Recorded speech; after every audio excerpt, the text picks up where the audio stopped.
Salut, sois le bienvenu sur la chaîne JPS Productions. Sur cette chaîne, tu trouveras des productions exclusives d'un nouveau genre. Le concept de la vidéo est simple. Je choisis un artiste à interviewer dans n'importe quel univers et il devra répondre aux 7 questions fondamentales sur sa carrière. Sans te faire attendre, voici le contenu. Bon visionnage! J'ai eu l'honneur d'interviewer Adolphe Lassalle, un producteur de films luxembourgeois. Il s'est confié sur son parcours. Tu as fait tes débuts dans Divisons et Reste bien mec, qui sont 2 films tournés avec les moyens du bord. Est-ce que tu définirais ces débuts comme le lancement officiel de ta carrière? Donc en fait, moi avec ma carrière, j'ai commencé avec 2 longs métrages que j'ai tournés sans budget, sans scénario, juste entre potes, dont un qui était en sélection officielle à Berlin en 2008. Le nom du film c'est Divisions. C'était un film que j'ai tourné avec 2 autres amis à Ouganda. Et ce film-là, il a fait pas mal de grands festivals autour du monde et c'était une très très bonne école pour comprendre vraiment le milieu du cinéma. Aussi de l'autre côté, comment est-ce que ça fonctionne au niveau du marketing, de comment parler à la presse, comment on vend des films.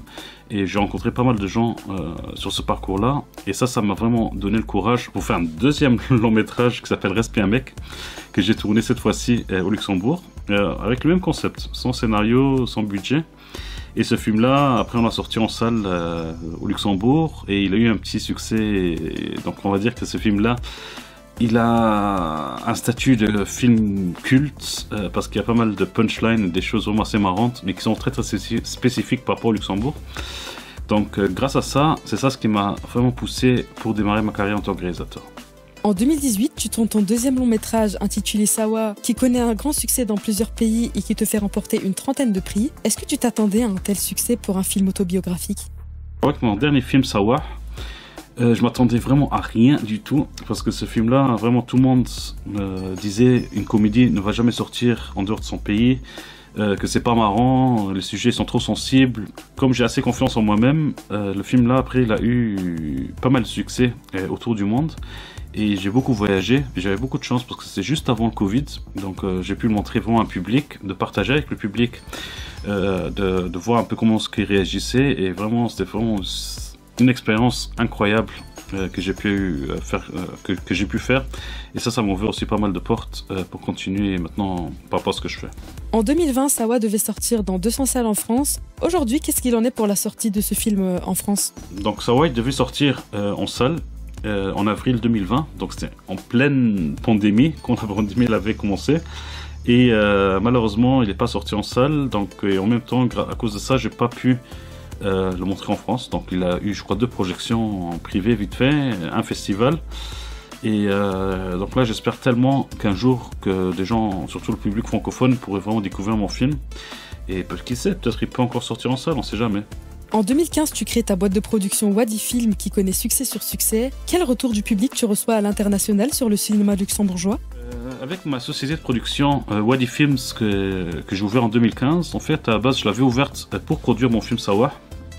Et puis après, grâce au succès de Sawa, ça m'a donné une certaine réputation à l'international, et depuis vraiment on produit 4-5 longs métrages par année, dont un film qui est sorti cette année et même au Festival de Cannes et qui va sortir en France le 2 novembre qui s'appelle Pamphir. C'est une coproduction avec l'Ukraine qui est un film vraiment magnifique et il faut absolument le regarder en salle parce que c'est vraiment une expérience hors du commun et c'est un film dont je suis très fier.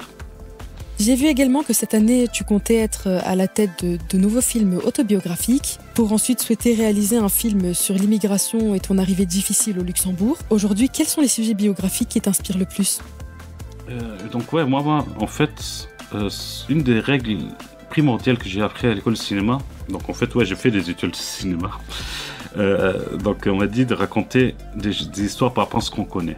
Et moi vraiment je m'inspire beaucoup de ma vie, donc moi-même donc j'ai eu tellement de hauts et de bas à travers mon parcours, donc en venant au Luxembourg, c'est-à-dire que moi je suis venu à l'âge de 7 ans au Luxembourg, je suis né en Égypte, et même je suis né en Égypte, mais après ça on est parti tout de suite aux Émirats, et puis après on est arrivé par hasard au Luxembourg, et c'est là où après ma vie elle a continué, et toujours j'étais confronté à des situations assez spectaculaires, assez marrantes, assez tristes, et ça m'inspire vraiment pour écrire mes histoires. Donc en même temps, c'est que mes films, c'est aussi une sorte de thérapie pour essayer de retravailler un peu tout ce que j'ai vécu, et de pouvoir aussi le partager avec des gens. Et donc moi, vraiment, ce que j'ai choisi le mieux, c'est toujours la comédie, parce parce que je crois qu'à travers la comédie, on peut vraiment faire rire les gens, mais en même temps, peut-être les faire réfléchir et peut-être changer les choses dans le monde. Donc c'est vraiment ma façon de voir le monde et c'est ça ma touche en tant que réalisateur. Lors de l'exposition à Dubaï, tu as choisi de présenter un film parlant de l'immigration, intitulé Full Memory, tourné avec Mamazen Hajkasem, un acteur syrien. Quel message avez-vous souhaité passer? Avec le film Full Memory, c'est là, donc c'est un court-métrage que j'ai écrit en 3 heures, que j'ai tourné en une journée et que j'ai monté une journée après ça. Et c'est un film un peu expérimental que j'avais fait comme ça avec un ami à moi qui s'appelle Mazen Hajkasem, qui est un acteur syrien. Et on a écrit moi en fait, donc je me suis inspiré surtout des situations de gens que je connaissais, surtout des réfugiés. Et parce qu'on oublie souvent d'où est-ce que ces gens ils viennent.